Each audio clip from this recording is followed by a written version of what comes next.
Hello students, आज हम हमारी जो 9th ग्रेड की न्यू एनसीईआरटी सिलेबस के अकॉर्डिंग बुक आई है कावेरी, उसका हम चैप्टर फर्स्ट जो है वो स्टार्ट करेंगे। हमारा फर्स्ट चैप्टर है how I taught my grandmother to read. तो ये फर्स्ट चैप्टर हमारा, ये जो स्टार्टिंग में दे रखा है ये आपको अपने आप रीड करना है, ठीक है। और अगर कोई प्रॉब्लम आती है इनको रीड करने में तो ये फिर आप मुझे कमेंट में बता सकते हैं। I will solve your problem. And अभी हम स्टार्ट करेंगे अपना chapter. When I was a girl of about 12। तो जो ये राइटर है वो ये कहती है, जब मैं 12 ईयर्स की थी, I used to stay in a village in north Karnataka with my grandparents. तो मैं अपने ग्रैंड पेरेंट्स के साथ नॉर्थ कर्नाटका के एक विलेज में रहती थी। Those days the transport system was not very good. उस टाइम पे जो ट्रांसपोर्ट सिस्टम होता था वो ज़्यादा अच्छा नहीं था। मीन्स वहाँ पे जो बस वगैरह हैं या और कोई ट्रांसपोर्ट के जो सिस्टम होते थे वो दिन में सिर्फ एक बार ही उनको अवेलेबल होता था, चाहे कहीं आना है जाना है या उनको सिटी से कुछ भी वहाँ से मंगवाना है। तो जो ट्रांसपोर्ट सिस्टम था वो एक बार ही दिन में अवेलेबल होता था। So we use to get the morning paper only in the afternoon. तो उनको जो मॉर्निंग पेपर होता था, जैसे सिटीज़ में सुबह सुबह आ जाता है, 6 o'clock भी आ जाता है और 8 o'clock तक लास्ट आता है, लेकिन उनको वो जो न्यूज़पेपर है वो आफ्टरनून के टाइम पे मिलता था। The weekly magazine use to come 1 day late. जो वीकली मैगजीन होती थी वो एक दिन लेट उनको मिलती थी। अगर वहाँ पे ट्यूसडे को ये पब्लिश हुई है, मतलब मिली है सबको, तो विलेज में कब आती थी, वो वेंसडे को आती थी। All of us would wait eagerly for the bus. और वेंसडे के दिन वो बहुत बेसब्री से बस का वेट करते थे ताकि उनको अपना जो भी सामान है, पेपर्स है, वीकली मैगजीन्स है, वो सारी चीजें उनको मिल सकें। Which use to come with papers, weekly magazines and the post. और पोस्ट वगैरह भी बस से ही आती थी। At that time Triveni was a very popular writer in the Kannada language. जो कन्नड़ा लैंग्वेज में सबसे ज्यादा उस टाइम पे जो पॉपुलर राइटर थी वो त्रिवेणी थी। She was a wonderful writer. बहुत ही अच्छी राइटर थी वो। Her style was easy to read. और कोई भी उसकी जो भी वो राइट करती थी, कोई भी उसको आसानी से पढ़ सकता था और समझ सकता था। And very convincing. और उसकी जो राइटिंग होती थी बहुत ज्यादा कन्विंसिंग होती थी। मतलब उसको हर तरह से उसको समझा जा सकता था, कोई भी छोटे से लेके बड़ा उसको अच्छे से समझ सकता था। Her stories usually dealt with complex psychological problems in the lives of ordinary people and were always very interesting. और उनकी जितनी भी राइटिंग होती थी उसमें एक साइकोलॉजिकल प्रॉब्लम्स को सोल्व किया जाता था, जो ऑर्डिनरी पीपल के लिए, मतलब जो ऑर्डिनरी पीपल होते हैं उनके साथ बहुत सारी ऐसी साइकोलॉजिकल प्रॉब्लम होती है जो वो आपस में सोल्व नहीं कर पाते, या कई बार वो सोचते रह जाते हैं लेकिन उनको उनका सॉल्यूशन नहीं मिल पाता। लेकिन ये अपनी स्टोरीज में उन प्रॉब्लम्स का सॉल्यूशन भी उनको देती थी। And were always very interesting. और सारी बातें उनकी, सारी जितनी भी राइटिंग होती थी बहुत ज़्यादा इंटरेस्टिंग होती थी। Unfortunately for Kannada literature she died very young. और जैसे कि ये कन्नड़ा लिटरेचर की बहुत ही अच्छी राइटर थी, लेकिन इनकी जो डेथ थी वो बहुत छोटी एज में हो गई थी। Even now after 40 years people continue to appreciate her novels. लेकिन 40 ईयर्स के बाद भी जब लोग उनकी नॉवेल्स को पढ़ते थे, उनकी राइटिंग्स को पढ़ते थे, तो उसको तब भी उस टाइम पे भी अप्रिशिएट किया जाता था और उसको पढ़ना सभी पसंद करते थे। One of her novels called Kashi Yatre, एक उनका नॉवल है Kashi Yatre, was appearing as a serial in the Kannada weekly Karmaveera then. तो वो क्या था, कन्नड़ा लैंग्वेज के एक सीरियल उसके ऊपर बन गया, करमवीरा जिसका नाम था। It is the story of an old lady. ये जो स्टोरी थी एक ओल्ड लेडी की स्टोरी थी। इनका जो काशी यात्री नॉवल था उसमें एक ओल्ड लेडी की स्टोरी इन्होंने राइट कर रखी थी। And her ardent desire to go to Kashi and Varanasi. Ardent होता है कीन, और इनकी बहुत ज्यादा डिजायर थी, मतलब इस स्टोरी में जो ओल्ड लेडी थी उसकी बहुत ज्यादा डिजायर थी कि वो काशी या वाराणसी में जाए। Most Hindus believe that going to Kashi and worshipping Lord Vishweshwara is the ultimate punya. क्योंकि हिंदू जो हैं वो बिलीव करते हैं कि काशी जाएंगे या फिर वाराणसी जाएंगे और वहां पे लॉर्ड विश्वेश्वरा की अगर वो पूजा करेंगे तो उनको बहुत ज्यादा पुण्य प्राप्त होगा। This old lady also believed in this, और ये जो ओल्ड लेडी थी ये भी इस चीज में बहुत ज्यादा विश्वास रखती थी। And her struggle to go there was described in that novel, और इस नॉवल में जो भी उसने वहां जाने के लिए विश्वेश्वरा के लॉर्ड विश्वेश्वरा के वहां जाने के लिए, काशी में जाने के लिए जो भी स्ट्रगल किए वो सारे इस नॉवल में डिस्क्राइब किए गए हैं। In the story there was also a young orphan girl, और इस स्टोरी में इस ओल्ड लेडी के साथ साथ एक यंग ऑर्फन गर्ल के बारे में भी बताया गया है, who falls in love but there was no money for the wedding, जो कि किसी लड़के से प्यार करने लग जाती है लेकिन उसके पास शादी करने के लिए पैसे नहीं होते।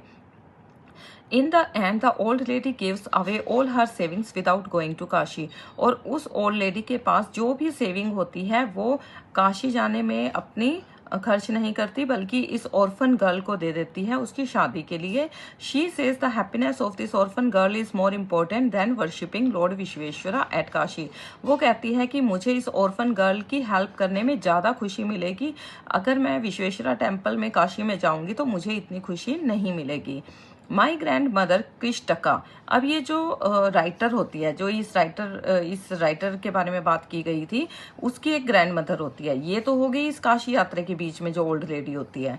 अब इस राइटर की जो ग्रैंड मदर होती है कृष्टका, उसका नाम होता है, never went to school so she could not read, तो वो कभी ना स्कूल में नहीं गई इसलिए उसको पढ़ना लिखना पढ़ना नहीं आता था। Every Wednesday the magazine would come, और हर वेंसडे को मैगजीन आती थी, and I would read the next episode of the story to her.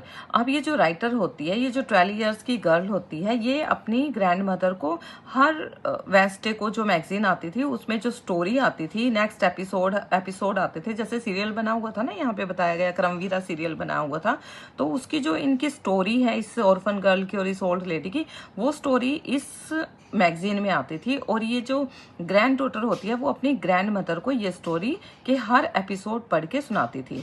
During that time she would forget all her work, और जो ग्रैंड मदर होती है अपने सारे काम इस टाइम पे भूल जाती है, एंड लिसन विता, और अपनी ग्रैंड डॉटर से उस स्टोरी के बारे में सब कुछ सुनती है कि इस स्टोरी में आगे क्या हुआ।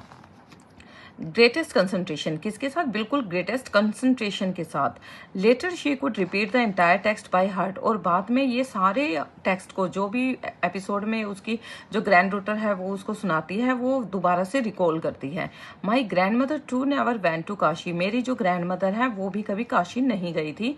And she identified her self with the novels protagonist, तो ये आइडेंटिफाई करती है, मतलब ये अपने आप को वहां पर उस ओल्ड लेडी की जगह जो काशी जाना चाहती थी उस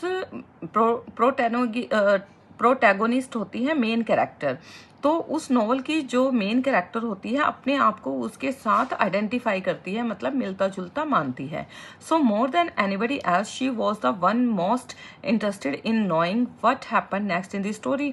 अब हर वीक ना इसको बहुत ज्यादा ये होता है कि मैं जानूं कि नेक्स्ट एपिसोड में, स्टोरी के नेक्स्ट एपिसोड में क्या हुआ था, आगे क्या हुआ था।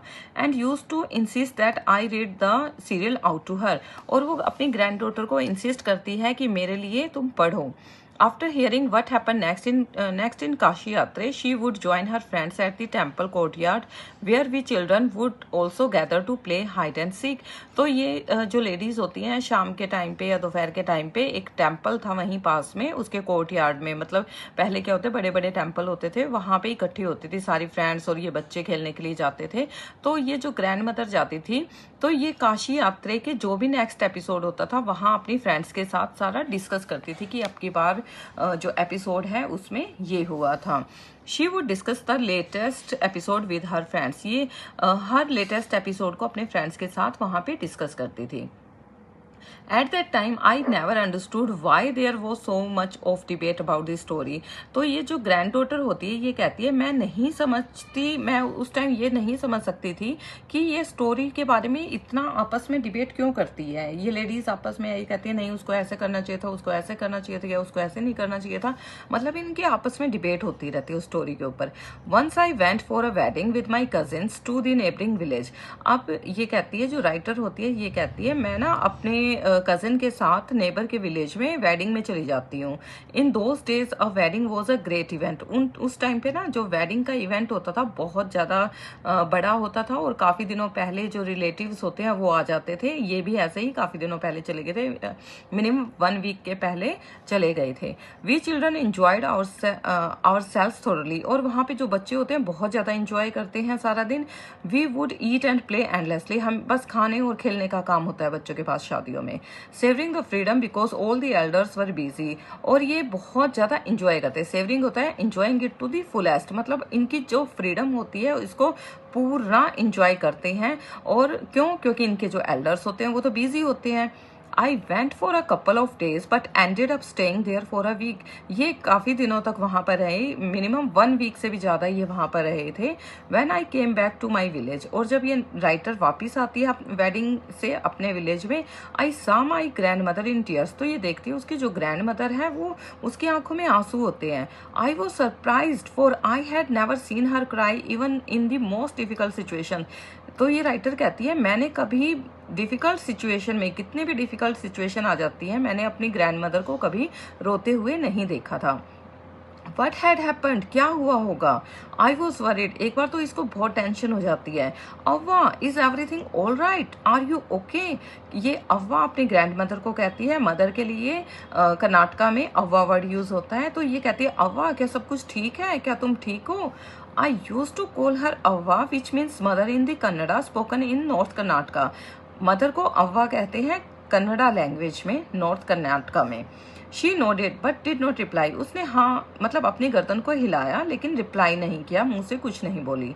आई did not understand and forgot about it, ये मतलब उस टाइम समझ नहीं पाई राइटर ये क्या कहना चाहती है। इसने सोचा वैसे ही या तो कुछ प्रॉब्लम होगी, तो ये थोड़ी देर तक भूल गई उसको। In the night after dinner we were sleeping in the open terrace of our house, उस टाइम समर का टाइम था और डिनर करने के बाद रात को ये अपने घर की छत पे जाके सोते थे।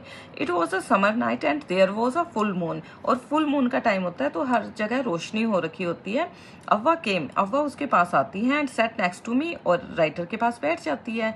हर affectionate hands touched my forehead, तो उनके हाथ उसके फोरहेड पे जैसे वो फेरती हैं प्यार से। I realise she wanted to speak, तो जो राइटर छोटी सी लड़की होती है, 12 साल की लड़की होती है, इसको पता चल जाता है कि ये मुझसे कुछ बात करना चाहती है। I asked her what is the matter, तो ये जो लड़की होती है ये इससे पूछती है कि अव्वा क्या बात हुई, तुम परेशान क्यों लग रही हो मुझे। When I was a younger, तो जो ग्रैंड मदर होती है वो अपनी बात बताने लग जाती है इसको। When I was a young girl, I lost my mother, कि जब मैं छोटी ही थी तो मेरी जो मदर हैं वो एक्सपायर हो जाती हैं। There was nobody to look after and guide me, तो मेरी देखभाल के लिए कोई भी नहीं होता। My father was a busy man and got married again, जो मेरे फादर होते हैं बहुत ज़्यादा बिजी होते हैं और दोबारा से शादी कर लेते हैं। In those days people never considered education essential for girls, तो उस टाइम पे जो लड़कियों की एजुकेशन होती थी ज़्यादा जरूरी उसको नहीं समझा जाता था। So I never went to school, इसलिए जो इसकी ग्रैंड मदर है कभी स्कूल में नहीं गई थी। आई गोट मैरिड वेरी यंग, और छोटी ही एज में इनकी शादी हो गई थी और फिर बच्चे भी हो गए थे। I became very busy, later I had grandchildren and always felt so much happiness in cooking and feeding all of you, कि मेरे बच्चे हो गए, फिर उनके मेरे ग्रैंड चिल्ड्रन हो गए, और मुझे यही काम करने में बहुत ज़्यादा खुशी मिलती थी कि उनके लिए खाना बनाऊं और तुम सबको खाना खिलाऊं। At times I used to forget not going to school, तो उस टाइम तो मैं भूल गई थी, मतलब एक बार तो मुझे रिग्रेशन हुआ था कि मैं भी स्कूल जाना चाहती थी लेकिन स्कूल नहीं जा पाई थी। So I made sure that my children and grandchildren studied well, तो मैं चाहती थी मेरे जो बच्चे हैं और मेरे जो ग्रैंड चिल्ड्रन हैं वो बहुत अच्छे स्कूल में और बहुत अच्छी एजुकेशन है वो जो उनको मिले और मैं उनको अच्छे से पढ़ाऊँ। ठीक है, अभी सेकेंड पार्ट आता है। I could not understand why my 62-year-old grandmother was telling me a 12-year-old the story of her life in the middle of the night. तो ये कहती है कि ये 12 साल की होती है राइटर उस टाइम पे, तो ये कहती है उस टाइम पे कि मेरी जो 62 ईयर्स ओल्ड ग्रैंड मदर है, ये एक 12 साल की बच्ची को आधी रात को, और ये अपनी लाइफ की स्टोरी क्यों बताना इसने शुरू कर दिया। But I knew I loved her immensely. Immensely होता है एक्सट्रीमली, कि ये जानती थी कि ये अपनी ग्रैंड मदर को बहुत ज्यादा प्यार करती थी। And there had to be some reason why she was talking to me. और वो मुझसे इस टाइम पे बात कर रही है तो इसके पीछे कुछ ना कुछ रीजन है। I looked at her face, it was unhappy and her eyes were filled with tears। कि उनके जो फेस था वो बिल्कुल भी हैप्पी नहीं था, उनकी आंखें जो है आंसू से भरी हुई थी। She was a good looking lady who was usually always smiling। ये बहुत ही सुंदर दिखने वाली लेडी थी, बेशक ये 62 ईयर्स की थी और हमेशा इनके फेस पे स्माइल रहती थी। Even today I cannot forget the worried expression on her face। लेकिन आज इनके फेस पे पूरा दिन एक चिंता वाला एक्सप्रेशन था। I leaned forward and held her hand। मैं आगे की तरफ हुई और उनका हाथ पकड़ा। अव्वा don't cry, what is the matter, can I help you in any way। कि अव्वा रो मत, क्या बात है, तुम मुझे बताओ, क्या मैं किसी तरह तुम्हारी हेल्प कर सकती हूँ। Yes, I need your help, you know when you were away Karamveera came as usual। तो ये कहती है हाँ तुम मेरी हेल्प कर सकती हो, जब तुम वहां पे मैरिज में गई हुई थी, वेडिंग में गई हुई थी, तो करमवीरा ऐसे ही आता था हर वीक को, जैसे आता है वेंसडे को। I opened the magazine, I saw the picture that accompanies the story of Kashi यात्रे। तो मैंने उस मैगजीन को ओपन किया और उसमें जितने भी पिक्चर थी सारी देखी, उस काशी यात्रे स्टोरी की सारी पिक्चर इसने देखी ग्रैंड मदर ने। And I could not understand anything that was written. लेकिन उसको कुछ भी समझ में नहीं आया जो भी लिखा हुआ था। Many times I rubbed my hands over the pages wishing they could understand what was written। तो मैंने कई बार पेजेस के ऊपर अपने हाथ को ऐसे रब किया, लेकिन उसको कुछ भी समझ में नहीं आया जो भी लिखा हुआ था। But I knew it was not possible. उसको ये भी पता था कि ये पॉसिबल नहीं है, कि ऐसे रब करने से कुछ भी समझ में नहीं आएगा। If only I was educated enough I waited eagerly for you to return. अगर मैं एजुकेटेड होती तब मुझे समझ में आ सकता था, इसलिए मैं तुम्हारे वापस आने की वेट करती रही। I felt you would come early and read for मी। कि मुझे पता था कि तुम जल्दी आओगी और मेरे लिए इसको रीड करोगी। I even thought of going to the village and ask you to read for me. एक बार तो मैंने सोचा तुम्हारे पास मैं विलेज में जाऊं और तुम मुझे ये रीड करके सुनाओ। I could have asked somebody in this village। और मैंने ये भी सोचा कि मैं विलेज में किसी के पास जाती हूँ, but I was too embarrass to do so. लेकिन मैं बहुत ज़्यादा एम्बेरेस हो गई थी, मुझे शर्म आ रही थी किसी के पास इस छोटे से काम के लिए जाने में। I felt very dependent and helpless. उस टाइम पे मैं बहुत ज़्यादा डिपेंडेंट फील कर रही थी और हेल्पलेस भी फील कर रही थी। We are well off but what use is money when I can not be independent. कि हमारे पास काफ़ी पैसे हैं और लेकिन इस पैसे का हम क्या करेंगे जब मैं इवन डिपेंडेंट ही नहीं बन सकती, मुझे किसी के ऊपर डिपेंड रहना पड़ेगा, तो हम इन पैसों का करेंगे क्या। I did not know what to answer. तो अब वो जो राइटर होती है छोटी लड़की, वो सोचती है कि मुझे क्या इसका आंसर देना चाहिए, मुझे पता ही नहीं था। I have decided I want to learn the Kannada alphabet from tomorrow onwards. तो ये डिसाइड करती है, जो इसकी ग्रैंड मदर है, ये डिसाइड करती है कि मैं अब कन्नड़ा अल्फ़ाबेट सीखूंगी और कल से ही सीखना शुरू करूंगी। I will work very hard. अब ये बहुत वर्क हार्ड करती है। And I will keep Saraswati Puja day during Dussehra as the deadline. की उस टाइम पे थोड़े दिनों बाद सरस्वती पूजा होनी थी, दशहरा का टाइम आना था, और कहती है कि मैं उस टाइम तक जो रीडिंग है वो सीख लूंगी। That day I should be able to read a novel on my own. और उस दिन मैं अपने आप नॉवल को रीड करूंगी। I want to be independent. मुझे इंडिपेंडेंट बनना है। I saw the determination on her face yet I laughed at her. अब इस राइटर ने उसके फेस पे डिटर्मिनेशन तो देखी, लेकिन उसको हंसी भी आ गई। Avva at this age of 62 you want to learn the alphabet. कि इस 62 एज में तुम अल्फाबेट लर्न करना चाहती हो, सीखना चाहती हो। All your hair is grey, your hands are wrinkled, you wear spectacles and you work so much in the kitchen। कि तुम्हारे हेयर तो ग्रे हो चुके हैं, तुम्हारे हैंड्स पे रिंकल हैं, तुम्हें चश्मे लगे हुए हैं और तुम्हें किचन में भी कितना सारा काम होता है, तो ऐसे कैसे करोगी तुम। Childishly I made fun of the old lady but she just smile. तो मैं तो उसका फन बना रही थी लेकिन वो सिर्फ स्माइल कर रही थी। For a good cause if you are determined you can overcome any obstacle. तो इसकी जो ग्रैंड मदर है वो कहती है अगर तुम्हारे अंदर डिटर्मिनेशन है तो तुम किसी भी बाधा को पार कर सकती हो, तुम किसी भी ऑब्स्टेकल को से ओवरकम हो सकते हो। आई will work harder than anybody but I will do it.